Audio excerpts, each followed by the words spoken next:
प्रत्येक स्नान के समय वहां देखा होगा किस प्रकार की स्थितियां थी। श्रद्धालु हो या फिर पर्यटक हो, देसी हो या विदेशी पर्यटक हो, जो एक बार कुंभ में डुबकी लगाया और भूरी भूरी प्रशंसा किया, व्यवस्था की प्रशंसा किया, जल की प्रशंसा किया, आयोजन की प्रशंसा किया, एकात्मता की प्रशंसा किया। कौन भेदभाव हुआ है? कौन तुष्टीकरण हुआ है? कौन सा तुष्टीकरण है? कौन सा तुष्टीकरण इसमें है? ये तुष्टीकरण नहीं, ये 56 करोड़ लोगों के आने का संतुष्टीकरण है, भारत की संतुष्टीकरण है, दुनिया का संतुष्टीकरण है। ये बातें इस बात को एहसास कराती हैं कि भारत की ताकत का एहसास दुनिया कर रही है और उत्तर प्रदेश की ताकत का एहसास पूरा भारत कर रहा है कि हां, उत्तर प्रदेश इतने बड़े आयोजन को कर सकता है। इस आयोजन के साथ जुड़ने का सौभाग्य उत्तर प्रदेश वासियों को प्राप्त हो रहा है और उत्तर प्रदेश में भी केवल प्रयागराज इस आयोजन को कर सकता है। यह सौभाग्य उत्तर प्रदेश के अंदर प्राप्त हुआ है। मुझे अभी पिछले सप्ताह वाराणसी जाने का अवसर भी प्राप्त हुआ था और वाराणसी मैंने देखा पिछले 1.5 महीने से लाखों की संख्या में श्रद्धालु आ रहा है। लेकिन वाराणसी वासी भी खुश हैं, कह रहे साहब देश भर से लोग आ रहे हैं, काशी में वर्षों भर से लोग आते हैं, लेकिन लाखों की संख्या में हर दिन हो, मुख्य मुख्य आयोजनों में होते थे, लेकिन लाखों की संख्या में अभिभूत होकर के जा रहा है। उत्तर प्रदेश के बारे में एक नई धारणा लेकर जा रहा है। लगातार लोग आ रहे हैं। अयोध्या धाम में वही स्थिति है, लोग बड़ी संख्या में आ रहे हैं, बड़ी श्रद्धा भाव के साथ अयोध्या के साथ जुड़ रहे हैं और अयोध्या के साथ जुड़ रहे हैं तो आध्यात्मिक रूप से पुण्य के भागीदार भी बन रहे हैं, लेकिन साथ साथ यहां पर आर्थिक समृद्धि का द्वार भी खोल रहे हैं। आप मुझे बताइए कि जो स्थानीय स्तर पर आ रहा होगा वो ठीक है, हमने भंडारे के आयोजन किए हैं। पांडे जी, मैं एक बात बताना चाहूंगा, आपके माननीय सदस्य कह रहे थे कि लोग भूखे रहे। ये हिंदुस्तान है, सनातन धर्म के आयोजन में कोई भूखों नहीं रहता है, कोई भूखों नहीं रहता है। हम मां अन्नपूर्णा की पूजा करते हैं और इसीलिए पूजा करते हैं कि वह हमें इतनी सामर्थ्य दे कि हम दूसरों को भी खिला सके। और यही हुआ है, प्रयागराज महाकुंभ में जो आया वो भूखों नहीं गया है। वाराणसी में सेवा चल रही है, अयोध्या में सेवा चल रही है, प्रयागराज में सेवा चल रही है और प्रयागराज, अयोध्या, काशी, इन तीनों ने अतिथि देवो भव का जो सबसे उत्तम उदाहरण हो सकता है वह भी प्रस्तुत किया है। लेकिन जो लोग दुष्प्रचार कर रहे हैं उनकी इस नकारात्मक राजनीति से वे अपना नुकसान पहुंचा रहे हैं। वे प्रदेश का हित नहीं कर रहे हैं, देश का हित भी नहीं कर रहे हैं। ये जो जनता जनार्दन संतुष्टिकरण के मार्ग से आगे बढ़ चुकी है वह इस नकारात्मक राजनीति को पसंद करने को तैयार नहीं है। तमाम दुष्प्रचार के बावजूद भी जनता मानने को तैयार नहीं है। आप देख रहे होंगे व्यवस्था करने में हमें कठिनाई हो रही है, लाइन लगी है, लोग, हर व्यक्ति आना चाहता है और उन सबका हम स्वागत भी करेंगे। हम व्यवस्थाएं दे रहे हैं, हर प्रकार का प्रयास कर रहे हैं अपने स्तर पर, लेकिन आप दूसरों को उपदेश दे रहे हैं लेकिन चुपचाप स्नान करके चले आ रहे हैं। ये बड़ी विडंबना वाली स्थिति है। और अच्छा होता पूरे समाजवादी परिवार को लेके गए होते, आगे पीछे चच्चों को भी लेके चले गए होते, तो कम से कम 2013 में तो मैं उनकी मजबूरी मान सकता था, कम से कम 2025 में तो करवा करके पुणे के भागीदार बना देते। लेकिन आपने आज भी उनको पुणे का भागीदार बनने से वंचित कर दिया। देखिए, भतीजे चले गए, चच्चू फिर वही का ठगा अपने आप बैठ करते हैं। नहीं, आप चलिए ना एक दिन, चच्चू को लेके जाइए पाणी जी, आप जरूर आज जाइए, मल्होत्रा जी को भी लेके जाइए, आगे पीछे लोग चलेंगे, आपके साथ जाएंगे, बड़ी शोभा है। हाँ आज ठीक है, अच्छा, बहुत सुंदर, नहीं होना चाहिए। आप जाएंगे तो आप बहुत सारी चीजें, आप बहुत सारी अच्छी चीजें वहां देख करके भी आएंगे और आप वहां बताएंगे भी। महोदय, कुंभ की मेले की व्यवस्था के लिए केंद्र और राज्य सरकार ने, यानी जो डबल इंजन की सरकार है, इसने कुल 7,500 के आसपास रुपया खर्च किया है। इसमें कुंभ के आयोजन के लिए कुल 1500 करोड़ खर्च हुए हैं, शेष प्रयागराज और उसके आसपास के इंफ्रास्ट्रक्चर के लिए। 9 रेलवे स्टेशन के सुंदरीकरण हुए हैं, उसका विस्तार हुआ है, उसमें होल्डिंग एरिया बनाए गए हैं। प्रयागराज का जो सिविल टर्मिनल है उसका विस्तारीकरण हुआ है, जहां पे पहले केवल 2 एरोड्रम थे, आज वहां पर 6 ऐसे एरोड्रम बनाए गए हैं जिसके माध्यम से आप 6 एरोप्लेन को एक साथ वहां पे खड़ा कर सकते हैं, और पार्किंग का काफी स्पेस दिया है। और मुझे बताते हुए प्रसन्नता है कि पूरे महाआयोजन के दौरान, यानी कोई कल्पना नहीं करेगा कि अब तक 750 से अधिक फ्लाइट, रेगुलर और चार्टर्ड प्लेन वहां पर उतर चुके हैं। यानी ये उत्तर प्रदेश की 3000 से अधिक ट्रेन भारतीय रेल ने चलाए हैं, और सचमुच भारतीय रेल का कार्य बहुत अभिनंदनीय रहा। बेहतर कोऑर्डिनेशन के माध्यम से माननीय रेल मंत्री स्वयं कोऑर्डिनेशन के साथ स्वयं जुड़े थे, लगातार मेरी उनके साथ बातचीत हो रही थी।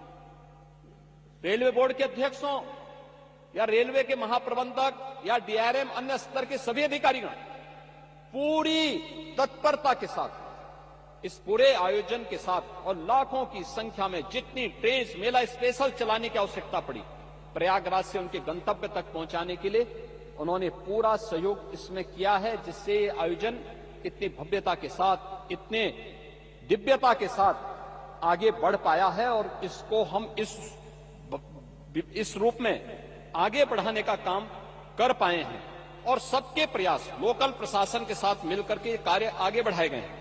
मैं जो व्यवस्था के बारे में कर रहा था कि टेंटेज की जो व्यवस्था वहां पर की गई, आपने देखा होगा कि वहां पर जो व्यवस्थाएं थी, इससे पहले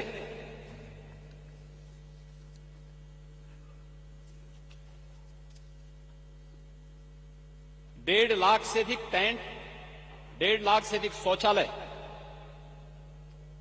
लगभग 500 किलोमीटर के चेकर्ड प्लेट, 30 पांटून ब्रिज, 2000 से अधिक चेंजिंग रूम, 67,000 बिजली के पोल और street light, 125 ambulance, 7 river ambulance, 1 air ambulance,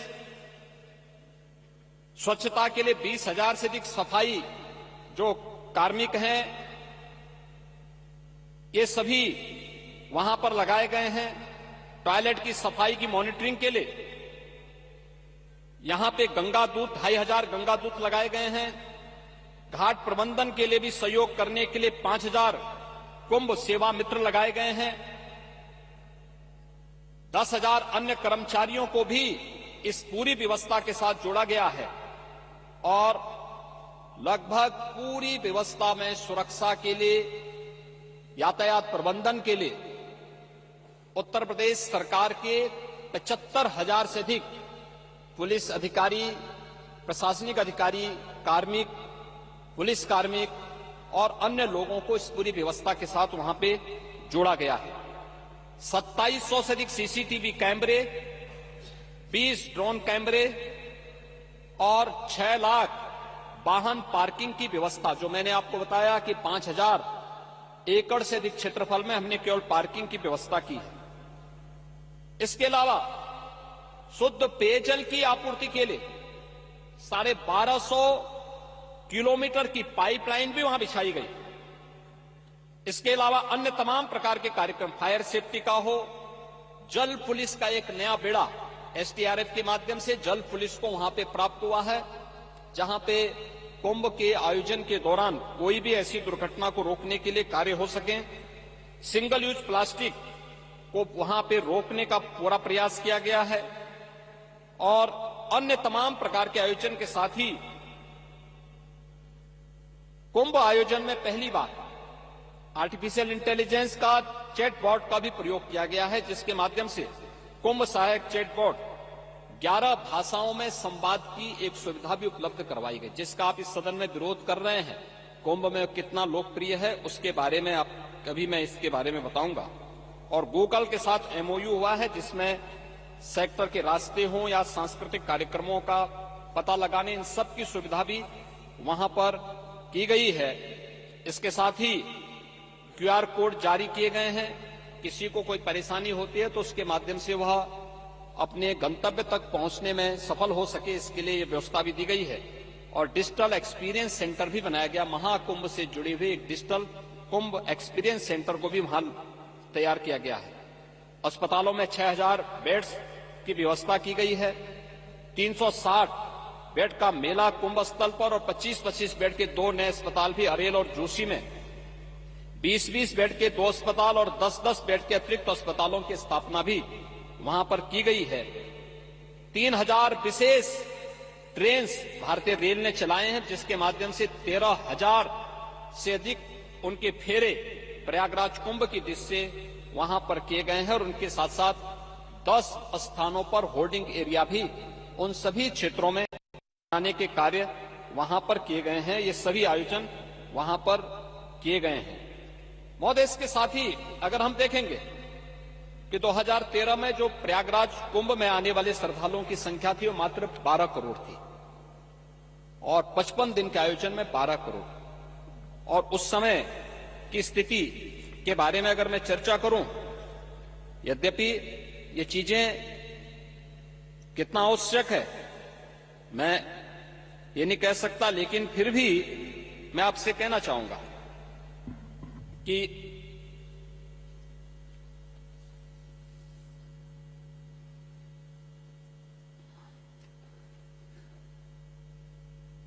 2013 का आयोजन, उस समय की स्थिति क्या थी?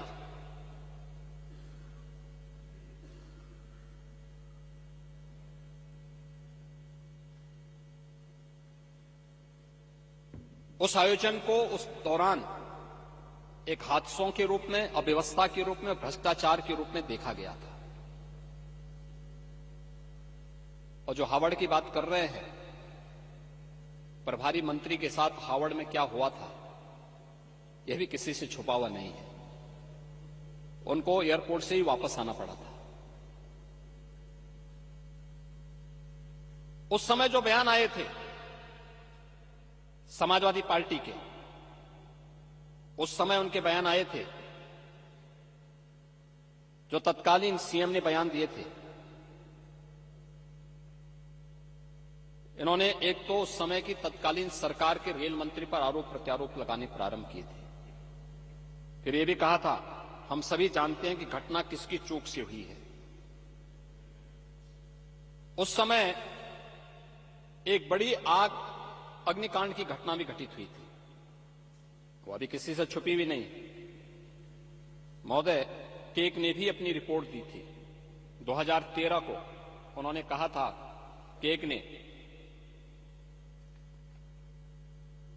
कि श्रद्धालु कुंभ मेले में आस्था की डुबकी लगा रहे थे, तब कुंभ मेला प्रशासन भ्रष्टाचार में डूबा हुआ था। ये 2014 में जो केक की रिपोर्ट आई थी 2013 के कुंभ की, मैं उसकी चर्चा कर रहा हूं। रिपोर्ट में बताया गया कि तत्कालीन उत्तर प्रदेश सरकार ने केंद्र सरकार की ओर से दिए गए फंड से भी पूरा मेला संपन्न कर दिया, जबकि अखिलेश सरकार को आयोजन पर 70% धनराशि खर्च करनी थी। अपने स्तर पर भी उनको खर्च करनी थी, अपना पैसा नहीं खर्च किया।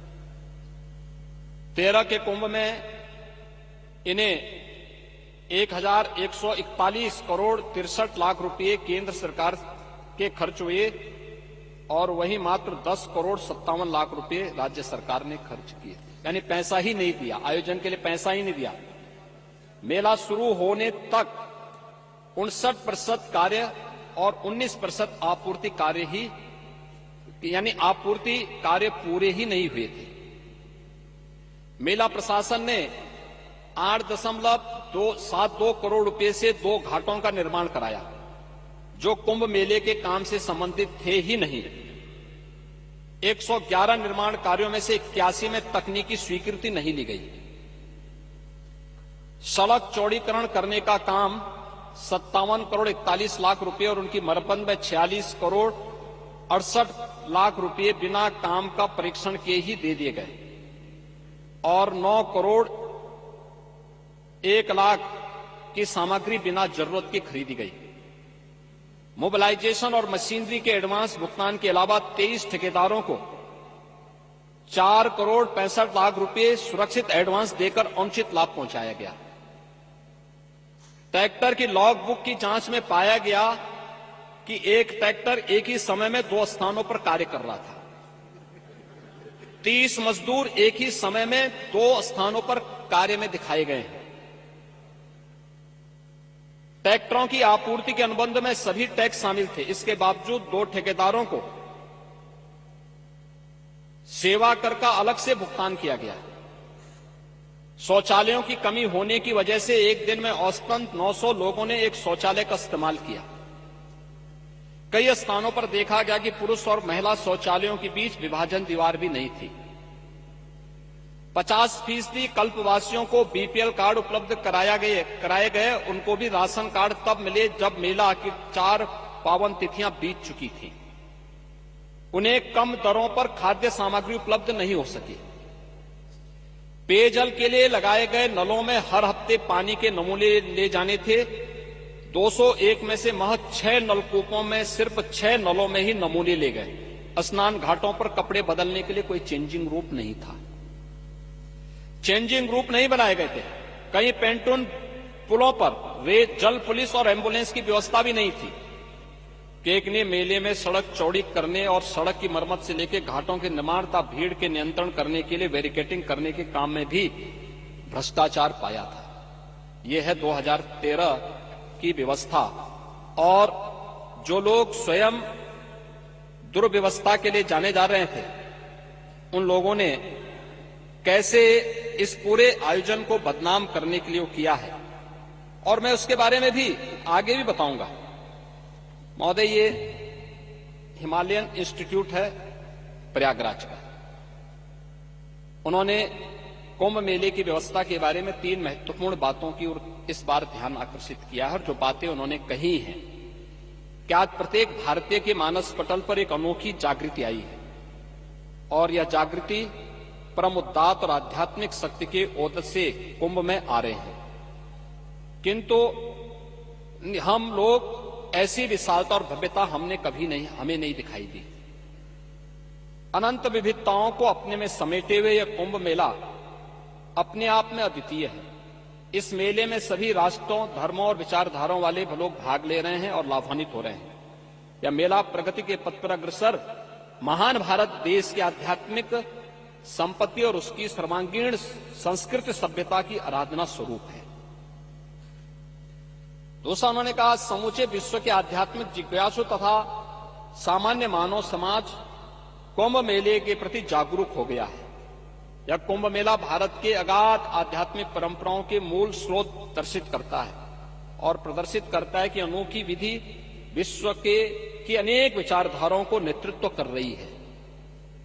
तीसरा उन्होंने कहा कि कुंभ मेले का ऐसा रूप देने में कितना प्रयत्न करना पड़ा होगा, कितने संसाधन जुटाने पड़े होंगे, कितनी बुद्धि बल, धन, जनशक्ति, विशेष रूप से उच्च स्तरीय नेतृत्व शक्ति का संचय और सदुपयोग किया गया होगा। इसका अनुमान कुंभ मेले में प्रवेश करते ही हो जाता है। कुंभ मेले की सफलता की चोटी पर पहुंचाने के लिए सरकार के शीर्षस्थ पद पर विराजमान समस्त अधिकारी और प्रशंसक धन्यवाद के पात्र हैं। इस महान पर्व को विश्व के मानचित्र पर सदा के लिए सर्वोच्च पद पर आसीन करने के लिए आप सबका हम सत नमन और आभार व्यक्त करते हैं। हिमालयन इंस्टीट्यूट ये पत्र जारी करता है अपने यहां से।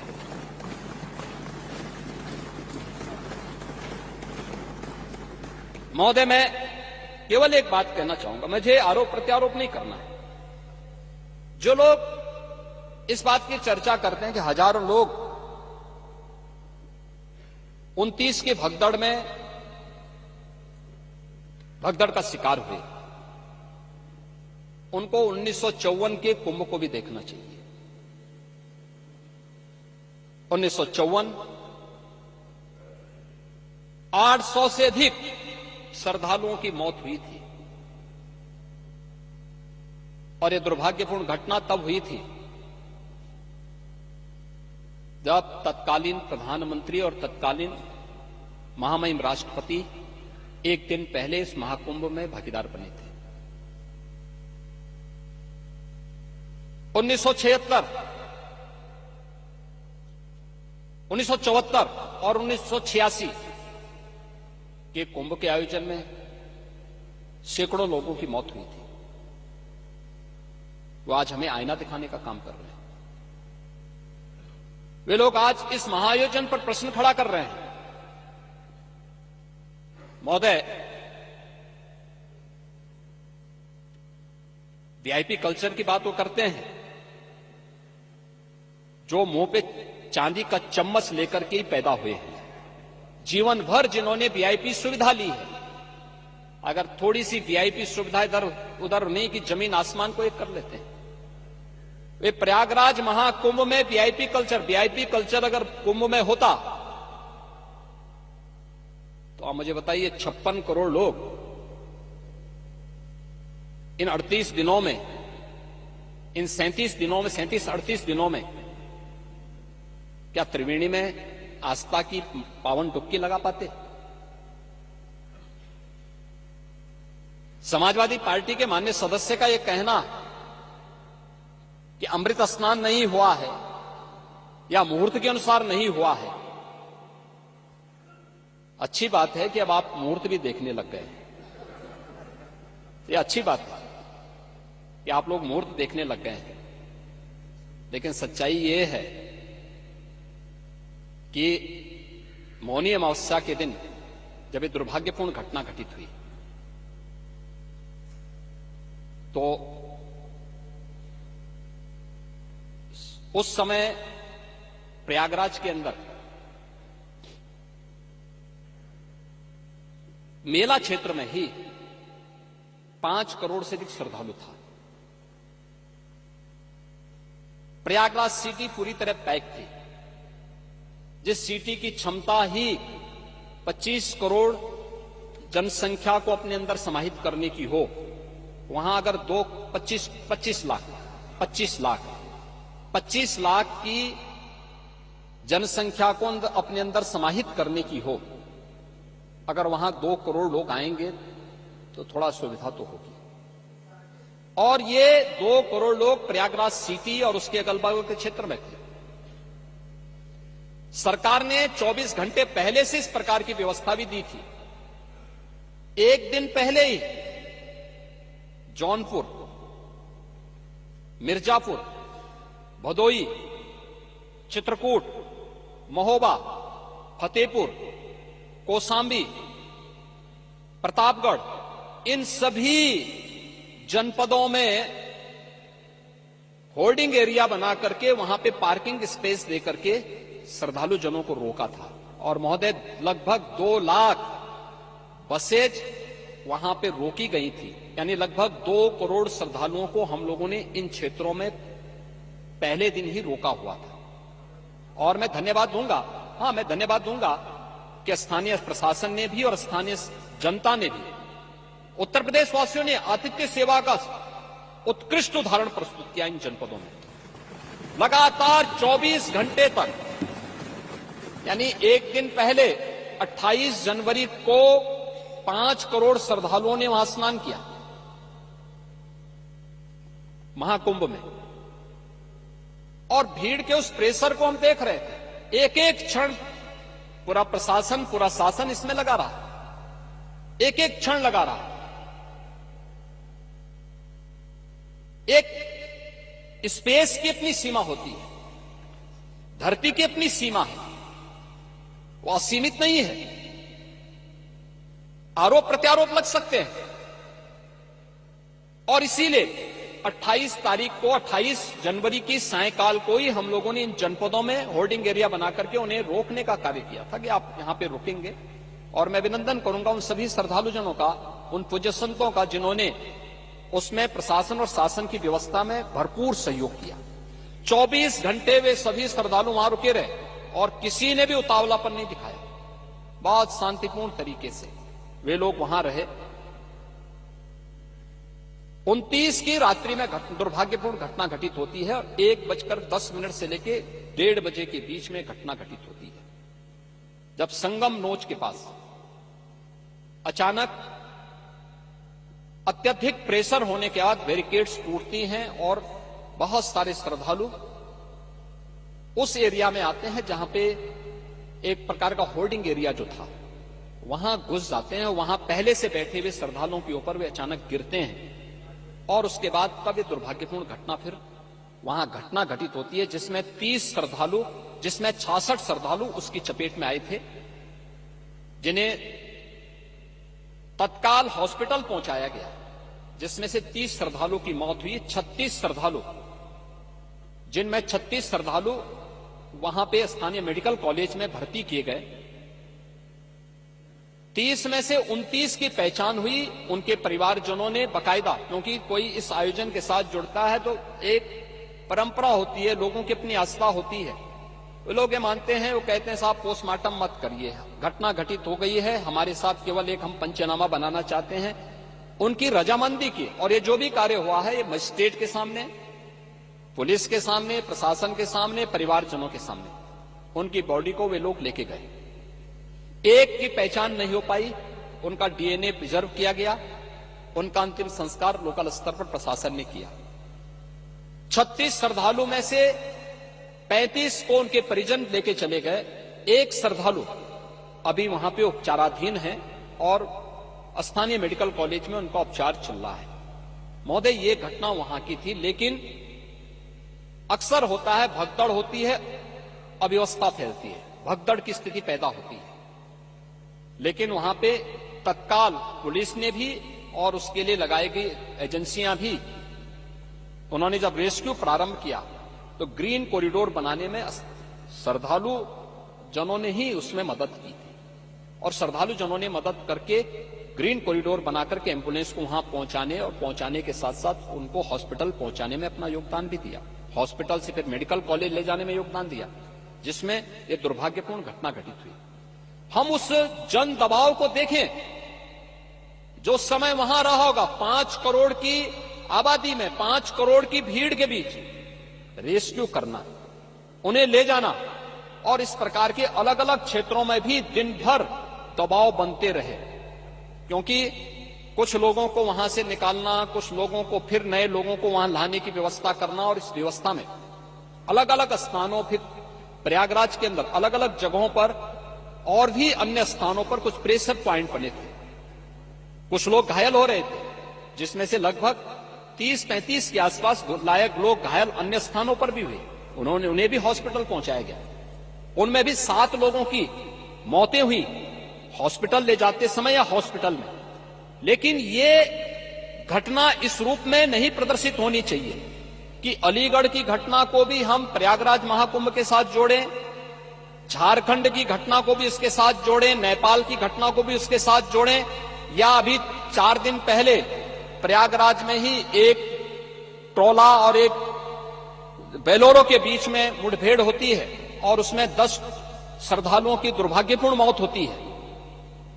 प्रयागराज कुंभ में आ रहे थे, उस दौरान एक आमने सामने की भिड़ंत में वह दुर्भाग्यपूर्ण घटना घटित होती है। सड़क दुर्घटना हमारे लिए एक चिंता का विषय है, और मैं लगातार इस सदन को, मैंने पिछली बार भी कहा था कि यह हमारे लिए चिंता का विषय है कि हर वर्ष हम लोग 20 से 25 हजार लोगों को खोते हैं सड़क दुर्घटना में। केवल उत्तर प्रदेश के अंदर खो रहे हैं ये 20 से 25 हजार की जो लोग, हर इसमें से लगभग 55 से 60% जो आबादी है, जो मृतक हैं, ये सभी 18 से 40 के बीच की उम्र के लोग, नौजवान हैं। ये समाज की क्षति है, लेकिन उसके लिए जागरूकता के कार्यक्रम, हम लोग हेलमेट लगाने के लिए कहते हैं, लोग हेलमेट नहीं लगाते। हम लोग कहते हैं भाई आप फ्रंट सीट में बैठ रहे हैं, सीट बेल्ट लगाइए, नहीं लगाते। बहुत सारे वीआईपी भी नहीं लगाते। बहुत सारे जनप्रतिनिधि भी इसमें लड़ने लगते हैं। अगर कहीं पे इन्फोर्समेंट की कार्रवाई होती है तो उस समय वो लड़ने लगते हैं, कहते हैं साहब हमें कैसे आपने वो कर दिया, हमें कैसे छेड़ दिया। अब ये व्यवस्थाएं तो बनाई गई, लेकिन इनको भी महाकुंभ के आयोजन के साथ जोड़ना, मुझे लगता है ये महाकुंभ के साथ न्याय नहीं होगा। और इसलिए मैं बड़ी विनम्रता के साथ कहूंगा कि जो ये बातें हो रही हैं कि राजनीति में जहां पर 56 करोड़ से अधिक श्रद्धालु इस पूरे आयोजन के साथ, अभी एक सप्ताह का समय बाकी है, और इस पूरे आयोजन के से सहभागी बनकर के अपनी आस्था को व्यक्त करके भारत के सनातन धर्म की इस आस्था के प्रति नतमस्तक हो रहा है,